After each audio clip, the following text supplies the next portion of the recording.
we have built AI and now we are afraid of it, but there's no need to fear. We have to rise above because we are meant to survive. A 27-year period was coming up, which meant that it would be a very rapid movement of human consciousness. This time it will not be a physical pandemic, it will be a mental pandemic. Everything that is powerful always has two sides, right? It can be used for good, it can be used for bad. Logic and reason are very limited tools. The intuitive mind is a sacred gift, and the intellect is a faithful servant. We honor the servant and we ignore the master. To be one step ahead of AI, we need to develop the right brain. Unless and until we develop the right hemisphere, we are going to feel diminished. The right hemisphere is like a Wi-Fi. It is also the most sophisticated GPS known to mankind. The right hemisphere? Yes. The left hemisphere is a computer which is always predicting. It's like a machine. It only lives in the past or the future, while the right brain lives in the present. So today, your attention is your superpower.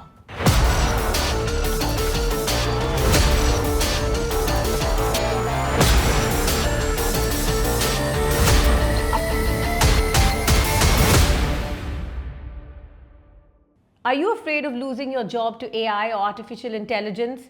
People across professions are feeling insecure about becoming redundant.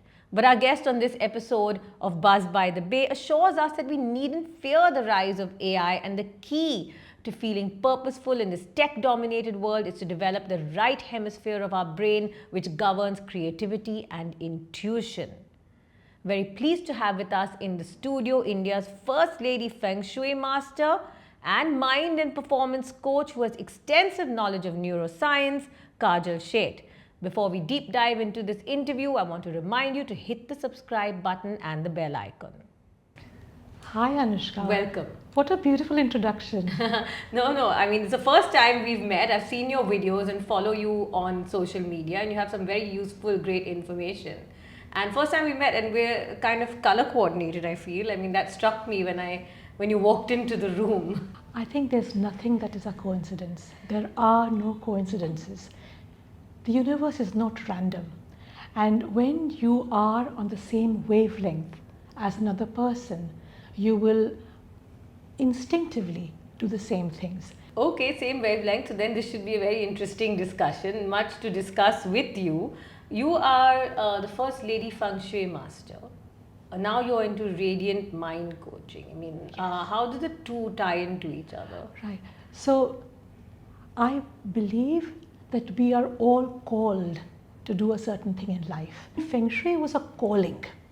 And I just followed that calling. It was a passion which turned into a profession. The Feng Shui that I studied and taught was based on Taoism. And Taoism is all about how you align yourself with nature. We always used to give an example that when you swim with the current in a river, the river pushes you and the journey is very smooth. And when you try and swim against the current, life is difficult. That was the time when Feng Shui was needed. Now what we are facing is, in Feng Shui, we realized that from 2017, a 27-year period was coming up, which meant that it would be a very rapid movement of human consciousness. Okay, so when 2017, soon after 2019, we had COVID. And COVID brought about so many changes, and people started becoming very physically, conscious, right? That period is over. And now with AI coming, we are almost approaching another pandemic. This time it will not be a physical pandemic, it will be a mental pandemic. So what do you mean by rapid change in human consciousness? So there comes a time, in Feng Shui we're able to chart out cycles, time cycles. These are all time cycles. And in that time, it was very clear. So we had started preparing for this back in 2000. So since 2000, we knew that this stage was coming, and we had to get a certain number of people ready. So the same way you will find that my approach to this work came through Feng Shui. So I also feel that when the time is right, knowledge just reveals itself. This is the beauty of the universe that we live in. The universe that we live in is not inanimate. It is living. It is intelligent, right? And when the time comes, this intelligence will also rise. And human beings today, we are the most evolved species. Yeah. Okay? And our brains and our mind and everything is designed to rise to the occasion, because for the human species, survival is the most important thing. So how are we going to survive the next wave? Yeah, so we have built AI and now we are afraid of it, but there's no need to fear. We have to rise above, because we are meant to survive. We are designed to survive. We are designed for success. Definitely, there is a lot of apprehension. There's fear of losing jobs and all sorts of things. And there is a scientist, famous scientist, who said that a world with AI can either be utopian, where you use it for all the great things, advancement in medicine and things like that, or it can be dystopian, where you totally misuse it and it totally destroys the world. And really, people do become redundant. What's your view? Does it really depend on how we use it, or does it depend on how we shape our own selves? Everything that is powerful always has two sides, right? It can be used for good, it can be used for bad. Our minds are a perfect example of the same. So everything, there is nothing powerful that can be said to be good or bad. It's always good and bad. And I give a very humorous example. Take a zebra. Is a zebra a black animal with white stripes, or a white animal with black stripes? Yeah. And this is the fundamental principle of Taoism. The yin-yang symbol, that everything that is white contains the seed of black, and everything that is a black contains a seed of white. There is no either or. It is both and. No either or, it's both and.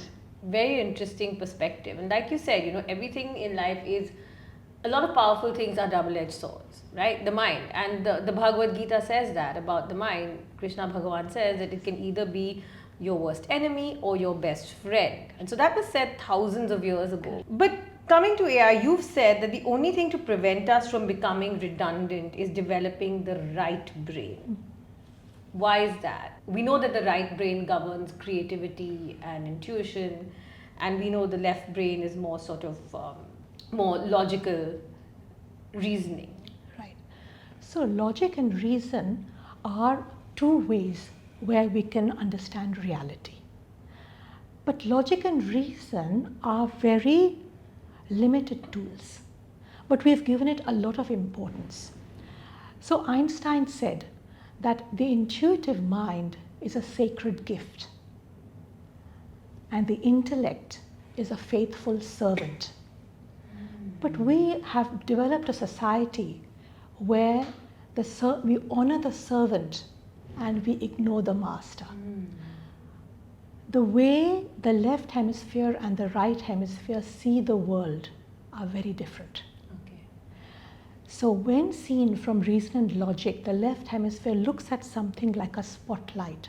So imagine you are in a theater and there is a spotlight which is sort of highlighting one little aspect of the theater. Everything else is in darkness. To think that that is the only thing is to fool ourselves. But the left hemisphere doesn't understand that. The right hemisphere, on the other hand, is a 360. It sees the big picture. It sees the whole. So the left hemisphere is really a tool which actually is very important. Imagine a bird. Now birds have eyes on two sides of their head, right? And as you know, that the right brain governs the left side and the left brain governs the right side. Yeah. So with one eye, it has to zoom in to find a seed in the gravel. So it really needs that focused attention, zoom in attention. But at the same time, when it's trying to find that seed, it has to realize that there are predators around, and he shouldn't become someone else's lunch while he's trying to get his own lunch. So this eye, which is connected to the right brain, is looking all around to see, are there any predators? Okay, so that is the way brains have developed. But this was not known until very recent, this very recent research. And they are clearly able to see how the left brain is actually very utilitarian. It only needs how to grab and grasp and get from me, manipulative, strategic, fearful and power hungry.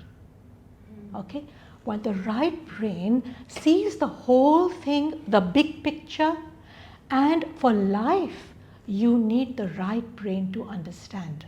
So right brain understands much more and is much more reliable than the left. So one is a spotlight and one is a floodlight. Right. Yeah? Yes. So, but the way we've been brought up and our education, our society, they have all made the left hemisphere very dominant. And so we've ignored the right hemisphere. I think what you're saying is that the left hemisphere is like AI. Exactly. So AI is performing the functions of the left brain. So to be one step ahead of AI, we need to develop the right brain. Yes, because now the left brain, we used to give so much importance to our memory and to our intellect. Okay, intellect is not the same as intelligence. It's a very good tool for planning, strategizing and everything. Okay, but now that we have developed AI, you know the way school children, you know, we used to learn our multiplication tables, add, subtract, divide. Yeah. Now people have got calculators.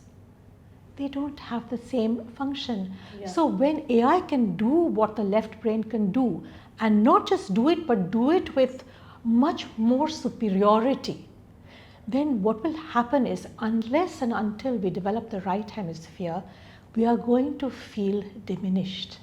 So you're saying AI can take on the role of the left brain and it can do it better, so we need to develop the right brain which governs creativity and intuition. But we have also seen AI being used in creative pursuits. Songwriters are using AI. Yes. That's creative. Yes. I mean, people are using AI to frame questions for an interview. I didn't, but I mean, people are doing that. Yes. So we are making a mistake about what is creativity. Creativity means originality. What AI is doing is, it is like a hard disk of a computer. It's been fed with certain amount of data and it is just regurgitating, reframing it, but it's not creating anything original. While our right brain is capable of having original ideas. So every discovery, every invention, these have all been intuited. Like think of Archimedes. I mean, like, you know, the king had given him this thing to solve, and using his logic and reason and intellect, he couldn't solve it. And the king gave him a final warning, either you come up with an answer or you will be executed. And that's when it came, he had lost hope and he was having his last bath in his bathtub, and he'd completely given up because now he was just getting ready to be executed. That is when a flash of insight, this is an original new idea that was not in his left hemisphere. That came, he solved the problem, and the rest is history. He got up from his bath, even without putting his clothes on, he rushed into the streets. I have discovered, Eureka. So all discoveries do not come from the left hemisphere. They come from the right as a flash of insight. And we know about Newton, we know of Madame Curie, we know of all these, Einstein. They all attribute their discoveries to insight, which is the realm of the right hemisphere. Absolutely. I'm glad you explained this because, you know, some people will say that, oh, AI is going to take away creative jobs as well. musicians are getting worried, authors will get worried. But the truth is, like you explained, AI is just basically scraping what's already there. It's scraping the internet, scraping, all the content that's available in the world, and it's sort of regurgitating it and putting it out there. So that original insight is not there. And like you said, all the great answers have come to people through insight, through intuition. And again, going back to what our rishis said, they also gave most importance to intuition. Yes. Yes. You know. So intuition, what is intuition? Let me elaborate. That this left hemisphere is like the hard disk, as I mentioned. So it only has the data. The right hemisphere is like a Wi-Fi. So we are connected with a higher source of intelligence, which means we can draw on that. And this right hemisphere not only can draw on a higher intelligence, but it is also the most sophisticated GPS known to mankind. The right hemisphere? Yes. How is that? Which means it can navigate us through life. The voice is, as I said, calling. Let's take a simple thing. A left hemisphere is goal oriented. So it has a goal, then it will have steps, it will have time frame, it will have a strategy, and it will go towards the goal. So goal is something it determines, and then it creates a path to get there, and then it monitors and tracks. And for him, the journey is not important, just accomplishing that goal equals success, right? The way the right hemisphere operates is that, no, it's not a goal, it's a calling. So it's not a push, it's a pull. So you're pulled towards a certain outcome. And when you follow these prompts, it will navigate you. It's like a treasure hunt. So what happens is you're not chasing an accomplishment. The journey itself becomes the goal. You see, this is the way the right hemisphere, how it navigates you. And it will navigate you towards what is in your highest interest and the gifts that you are going to bring to this world. Very interestingly explained. So it's essentially a push versus pull. Yes. It's a kind of one specific goal versus a broader vision.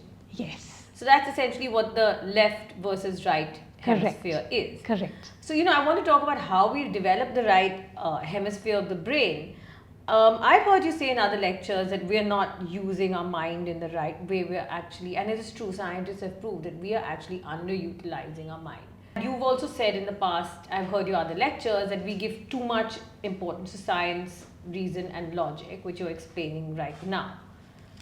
But, here now in this world where AI is a reality, we have to sort of coexist with it. Absolutely. We have to coexist with it. But what I'm seeing is that more and more people, you're saying that we should develop our right brain, right, to feel purposeful in this tech-dominated era. But at the same time, we're becoming, especially young people, young kids, are becoming so dependent on AI, Yes. so dependent for everything from writing school essays to, writing poetry Yes. and whatnot. So then you're just reinforcing that part of the brain. Then your right brain is sort of slowly dying away because you're so dependent on AI, especially young generation. So what do you suggest? So AI is a tool. I use AI too, but as a tool. And this is something with awareness and education. This message has to spread. And the way we involve and engage our right hemisphere is through creative pursuits. You see, we used to have this word called hobbies. No one uses that word. But a hobby is an activity that you enjoy and you're using it for your pastime, for your recreation, not necessarily for the purpose of getting anything out of it. Yeah. Right? So we all have to engage in some creative pursuit, whatever that might be: music, dance, art, painting, drama, anything. Creative pursuits give you the avenue to engage fully with enjoyment, and when the task itself is the end goal, not the accomplishment. The more you engage with your creative mind, your right brain will open up and you will be able to use AI, but as a tool. Remembering at the end of the day, AI makes a lot of mistakes. AI, I mean, I use AI and sometimes it gives you answers, you know, we have deep fake, we have hallucination, we have confabulation, we have delusion. Yeah. Now, actually, all these things are traits of our left hemisphere. Really? Yes. Delusion. Also. Yes. That's why all the mystics have said that mankind is deluded, and waking up from that delusion is enlightenment. So you're saying a lot of the mental health issues we face, maybe when it's hallucinations, when it's delusion, Yes. maybe even when someone has schizophrenia, Correct. and bipolarity, Yes. and mental health issues Yes. like that. You're saying it's when the left hemisphere Becomes is dominant. overactive. Yes. Yes.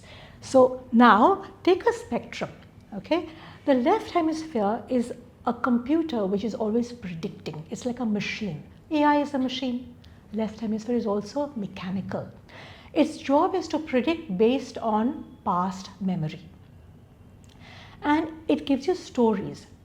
It gives you all kinds of stories and what if scenarios. Now, these are mainly stories when it gives you all these fear-based stories and you believe them.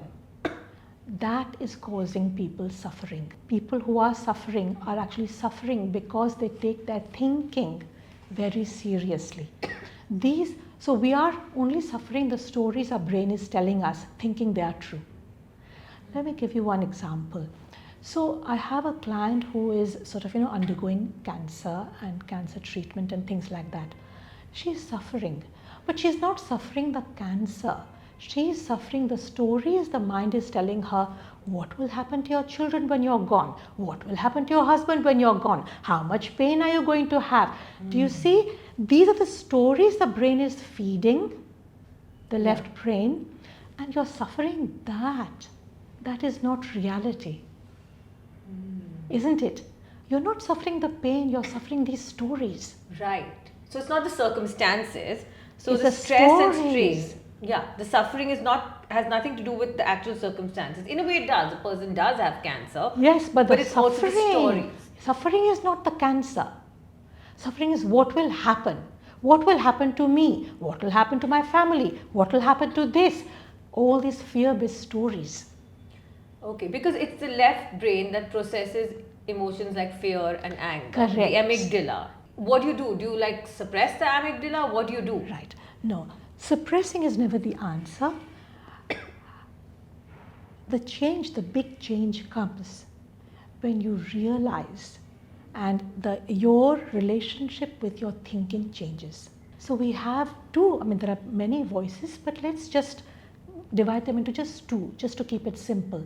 One is the voice of fear and one is the voice of love. Okay? Now, imagine that the right hemisphere is only love. And we say the opposite of love is not hate, it is fear. Imagine that you're in a car and you have your GPS working and you have a radio blaring. This is the radio blaring. As long as this is blaring, you're not going to be able to hear the GPS. Am I right? Yeah. First of all, you have to know that I have this capacity of GPS. We don't even know that. We go to external authorities for advice. But actually we have a guide inside which can give you advice, navigate you in real time. That is why we say power of presence. The left brain is all about the past and the future. Either it will worry and have remorse and regret about the past. There's shame, there's blame, there's complaint about the past. Or it will go into anxiety about the future. It only lives in the past or the future, while the right brain lives in the present. So one way of getting into your right hemisphere is come to the present and you will be guided as to what you have to say. Even today, right now, we don't have a script that we are following. Well, I have questions, but You yeah, have there's no questions. script. There's no script. So I don't know the questions. But I know that if I'm totally in the present, I will be guided as to what will be the most impactful thing that you, our viewers and listeners, need to hear. I just want to emphasize that yoga also believes that, right? That the only place where life exists Yes. is in the present. True. It doesn't True. exist anywhere else, but that's easier said than done. So I'll tell you, it is not that difficult. Okay? What we have to do is, I talked about the radio blaring and the Yeah. thing. Yeah. We have to first of all understand that the GPS is trying to talk to us. That is the first thing. Now, how will I hear the GPS? Only if I reduce the noise of the radio. I can't increase the voice of the GPS because the radio is blaring. So the work has to be done on this storytelling. When your relationship with your thinking mind, fearful mind, when you understand that all these fear-based what-if scenarios are only predictions which are unreliable, you will start losing respect for them. So you have to develop this relationship with your voices in the head.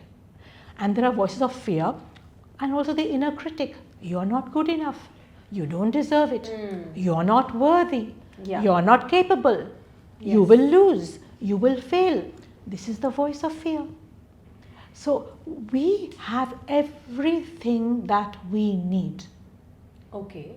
We are all completely and fully capable of rising to any occasion, because put me in any occasion, with the power of presence, I will be able to download or be guided to do the right thing. But that voice of fear and warning is also important for survival. Because sometimes there is real imminent danger. Yes. The thing is, when there's real imminent danger, you don't think about it. If a bus is coming towards you, your left brain will tell you and you immediately step out of the way, but you don't stop there to think and you don't ruminate. That's the difference. So I've also heard you say in a speech that the best ideas hit you when you're not thinking. If you can explain that. So Anushka, you tell me, when do you get your best ideas? Be very frank. And don't think, just tell me. Honestly, when you're in a sort of state of equanimity, when you're in a state of peace, when you're not overthinking something, yes, it has happened to me that, the best creative idea will suddenly come to you. That's it. I mean, it's not sudden, it doesn't come out of nowhere, it's something you have in the back of your mind, but somewhere the solution or something will hit you about it, That's exactly what it is. So it's when our brain is not preoccupied with all. So imagine your GPS or your creativity is trying to get to you. But if you are in the past or the future, it gets a busy signal, like in telephone call, right? I like that, yeah. It's like it's getting a busy signal. So when I ask people, and ask this question every time, and people will say, either it's in the shower, or when I'm running, or I'm nature, or on the potty, right? So when you least expect it, when you have almost dropped your thinking, because when you're in the shower, there's no inhibition, you're not trying to impress anyone, you're not trying to think, you are just in that presence when you're not really trying to do anything as such. That's when the ideas come. So our mind, which I call the radiant mind is one which is open. Right? It doesn't have predetermined, it hasn't made presumptions and assumptions like, what is Anushka going to be like? What is this going to be like? If I had been thinking about that, I would be nervous. I would be agitated. I would be disturbed as to, am I making the right impression or not? But you've seen me, right? That, those thoughts didn't trouble me. Why? Because my relationship with thinking, I've lost respect for thinking. So the quality of thoughts has changed and the quantity of thoughts has changed. But to reach that level is not easy. That's Meditation, what do you meditate? How does one do it? How would you advise people to do I it? used to meditate for up to 16 hours a day. Oh my God, okay. It didn't help me, Oh, right?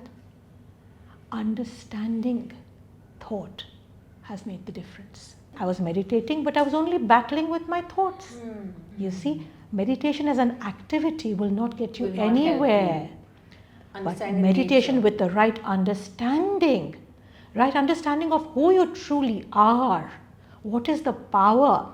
Understanding is the key of how your brain operates, which voice to hear, which voice not to hear.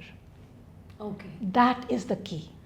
And if you understand that, then yes, you can meditate if you enjoy, but meditation becomes your state. True understanding really gets you to that state, Yes. meditative state or state of equanimity, Yes. where maybe your right brain signals can be heard over the radio frequency of the left brain. Beautifully said.